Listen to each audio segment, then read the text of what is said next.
Notre secours est dans le nom du Seigneur qui a fait le ciel et la terre.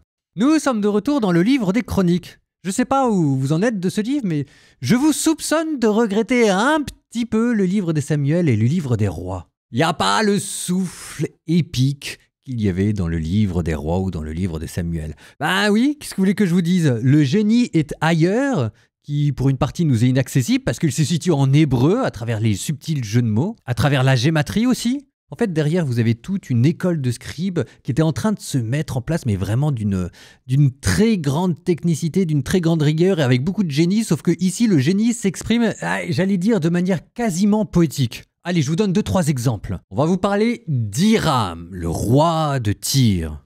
Tyr, depuis Ézéchiel, maintenant vous savez où c'est, sur la côte ouest, la Phénicie, les très grandes cités commerciales qui vont être exaltées par leur puissance et qui donneront l'image de l'orgueil déchu. Bon bah là en tout cas c'est des gentils parce qu'ils veulent aider David à se construire une maison. Sympa, avant de construire un temple, Dieu autorise David à se construire une maison pour se reposer.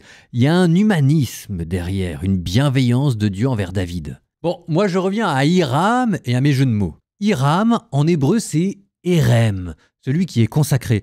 Ce qui fait que Hiram, qui est un païen, vous est présenté par son nom comme l'exemple type du païen consacré à Dieu. Et derrière, vous embrayez sur toute la théologie du salut des nations qui doivent converger à Jérusalem.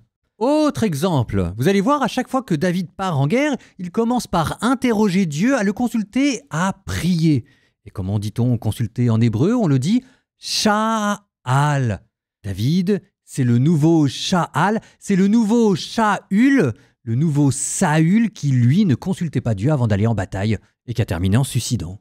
Dernier jeu de mots, Dieu a une vie bouillonnante et si jamais on ne fait pas attention, ça explose.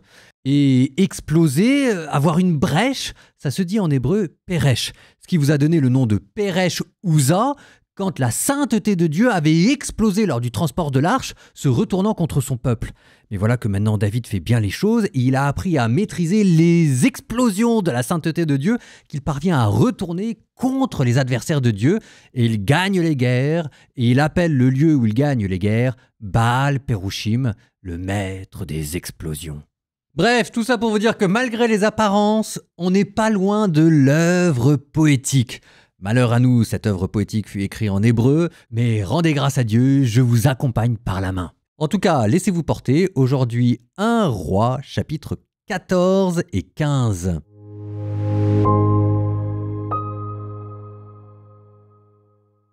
Hiram, le roi de Tyr, envoya des messagers à David avec du bois de cèdre, des tailleurs de pierre et des charpentiers pour lui bâtir une maison.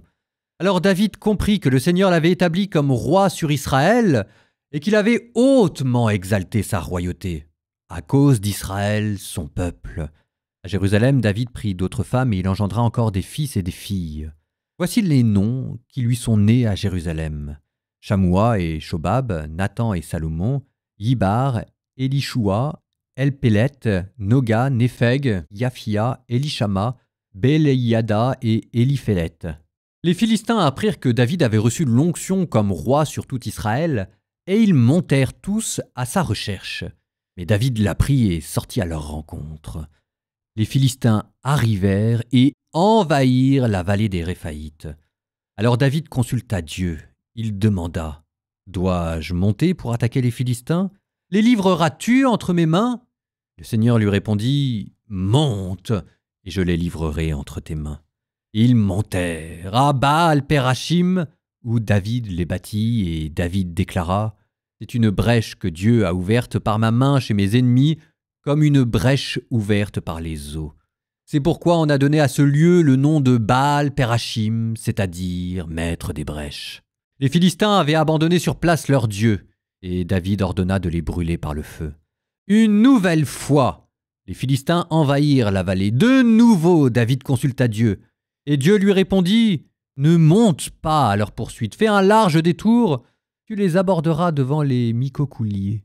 Et quand tu entendras un bruit de pas à la cime des mycocouliers, alors tu sortiras pour le combat, car Dieu sort devant toi pour frapper le camp des Philistins. » David agit comme Dieu le lui avait ordonné, et ils frappèrent le camp des Philistins depuis Gabaon jusqu'à Gézer. La renommée de David se répandit dans tous les pays, et le Seigneur le fit redouter de toutes les nations. David se bâtit des maisons dans la cité de David. Il prépara un emplacement pour l'arche de Dieu et dressa pour elle une tente. Il dit alors: « L'arche de Dieu ne peut être portée que par des Lévites, car le Seigneur les a choisis, eux, pour porter l'arche de l'Alliance et en assurer le service à jamais. » David rassembla tout Israël à Jérusalem pour faire monter l'arche du Seigneur jusqu'à l'emplacement préparé pour elle. Il réunit les fils d'Aaron et les Lévites. Pour les fils de Kehat, il y avait Uriel, qui était le chef, et ses 120 frères.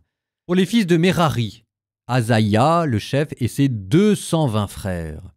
Pour les fils de Gershom, Joël, le chef, et ses 130 frères. Pour les fils d'Élisaphan, Shemaïa, le chef, et ses 200 frères. Pour les fils d'Hébron, Eliel, le chef, et ses 80 frères. Pour les fils d'Uziel, Aminadab, le chef, et ses 112 frères. David appela les prêtres Sadoc et Abiatar ainsi que les Lévites. Uriel, Asaïa, Joël, Shemaïa, Eliel et Aminadab. Et il leur dit: « Vous êtes les chefs des familles lévitiques. Purifiez-vous, vous et vos frères, et faites monter l'arche du Seigneur Dieu d'Israël à l'endroit que j'ai préparé pour elle. C'est parce que vous n'étiez pas là la première fois que le Seigneur a fait une brèche parmi nous, car nous ne l'avions pas consulté selon le droit. » Alors prêtres et lévites se purifièrent pour faire monter l'arche du Seigneur Dieu d'Israël. Puis les lévites transportèrent l'arche de Dieu au moyen de barres placées sur leurs épaules, comme l'avait ordonné Moïse, selon la parole du Seigneur. David dit aux chefs des lévites de mettre en place leurs frères, les chantres, avec leurs instruments, harpes et cithars, cymbales, pour les faire retentir avec force en signe de joie. Les Lévites mirent en place Émam, fils de Joël, puis parmi ses frères, Asaph, fils de Bérekiaou, et parmi leurs frères, fils de Merari, Étan, fils de Couchayaou. Il y avait avec eux en second leurs frères, Zacharie, le fils, Yaaziel, Shemiramoth, Yehiel, Ouni, Eliab, Benaïa, Maaseyaou, Matityaou, Élifléou, Miknéaou, Obed-Édom, Yehiel qui était portier. Éman, Asaph et Étan, les chantres, faisaient retentir des cymbales de bronze. Zacharie, Aziel, Shemiramoth, Yehiel, Ouni, Eliab et Maasiyaou, Benaïa jouaient de la harpe pour voix de soprano. Matityaou, Élifléou, Miknéaou, Obed-Édom, Yehiel et Asaïaou, accompagnés avec des cithars à l'octave pour diriger. Kenatyaou, chef des Lévites chargé du transport, commandait le transport car il y était expert. Bérekia et Elkana faisaient fonction de portier auprès de l'arche. Les prêtres Shebaniaou, Josaphat, Nethanel, Amasaï, Zacharie, Benaïa et Eliezer sonnaient de la trompette devant l'arche de Dieu. Obed-Édom et Yehia étaient portiers auprès de l'arche. David, les anciens d'Israël et les officiers de milliers partirent de la maison d'Obed-Édom pour faire monter l'arche de l'alliance du Seigneur au milieu des cris de joie. Avec l'aide de Dieu, les Lévites transportèrent l'arche de l'alliance du Seigneur, et l'on offrit en sacrifice 7 taureaux et 7 béliers. David avait aussi sur lui le pagne de l'un des prêtres. Tout Israël fit monter l'arche de l'alliance du Seigneur parmi les ovations, au son du cor, des trompettes et des cymbales, en faisant retentir des harpes et des cithars. Or, comme l'arche de l'alliance du Seigneur atteignait la cité de David, Michal, fille de Saül, se pencha par la fenêtre. Elle vit le roi David bondir et danser, et dans son cœur, elle le méprisa.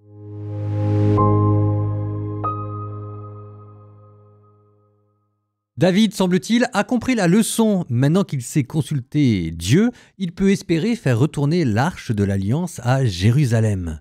Du coup, on est retourné pour une liste de personnes, ici les Lévites. Alors il y a quelque chose de très beau de vous dire que pour construire le temple, c'est un temple fait d'hommes. C'est ce que vous dira le Nouveau Testament. C'est un temple dont vous êtes les pierres vivantes. Ici, c'était les Lévites. Le véritable temple, c'est votre cœur, c'est votre corps, mais c'est aussi la communauté. Ça a beaucoup de sens de vous montrer comment est-ce que David commence par préparer l'édification du temple de Jérusalem en rassemblant des Lévites. Alors, évidemment, les rabbins, les scribes et les exégètes qui ne peuvent pas s'empêcher d'être attentifs aux détails du texte, notent qu'il a été question de 70 Lévites, gardiens, porteurs. Et 70, je vous le donne dans le mille, c'est le nombre des nations païennes qu'Israël doit représenter. Et ensuite, il était question de 24 prêtres, ce qui vous donnera les 24 vieillards dans l'Apocalypse, qui représentent la plénitude d'Israël et la plénitude des temps. Et ensuite, il était question d'un grand prêtre. Alors une fois qu'on est parti par là, vous sentez bien que on va plus savoir où s'arrêter. Donc par exemple, la Kabbale va avoir une lecture complètement mystique de ces textes. Alors, ça n'ajoute rien à l'histoire du salut, hein, donc on peut passer à côté et c'est pas très grave. Mais comment je pourrais dire ça? Ah si, ça donne une poésie à ce texte, on sait pas si on n'est pas en train de surinterpréter. Mais en tout cas, ça permet d'y rester plus longtemps et partant de le méditer plus savoureusement. Regardez. Du côté de la Kabbale, vous aurez l'arche qui va représenter la Shekinah, la présence divine féminine qui descend sur terre pour habiter les hommes. Et le retour de l'arche représente l'union entre la Shekinah, la présence divine, et le peuple d'Israël, l'harmonie entre le ciel et la terre, le spirituel et le matériel. Vous allez avoir David qui va représenter la Shephira Malkout. Alors la Shephira, c'est une émanation de Dieu, un mode de représentation qui permet de s'unir à lui. Ici, la Séphira Malrout, c'est la royauté. Du coup, dans la Kabbale, David qui danse devant l'arche, ça représente l'union mystique entre la royauté divine, Malrout, et la présence divine, la Shekinah. Et ici, les portiers, les lévites portiers, toujours dans l'interprétation kabbalistique, symbolisent les anges gardiens, les puissances spirituelles qui contrôlent l'accès aux différents niveaux de réalité divine. Alors on n'est pas obligé de tout prendre, mais c'est vrai que normalement, l'arche de l'Alliance était portée par des chérubins. Et Dieu, on n'y accède pas comme ça, il y a des étapes, c'est vrai que dans le temple, il y a des espaces qui succèdent à des espaces. Et puis après, vous avez la danse de David. La danse de David, c'est l'union extatique. L'état d'union intime avec Dieu. David qui abandonne toute dignité extérieure, son ego qui dépouillement spirituel total pour réaliser son union mystique. Bon, bah avec ça, vous êtes quoi méditer, hein? On retourne dans le livre des Proverbes. Proverbes 17, 16, 20. À quoi bon l'argent dans la main d'un insensé? Pour acheter la sagesse? Il n'a rien dans la tête. On a des amis en tout temps, mais un frère est là pour le temps de la détresse. C'est un écervelé, l'homme qui dit « marché conclu » et se porte caution pour un proche. Qui aime la querelle, aime le péché. La folie des grandeurs entraîne la chute. Un esprit retors ne trouve pas le bonheur. Qui a la langue perfide tombe dans le malheur.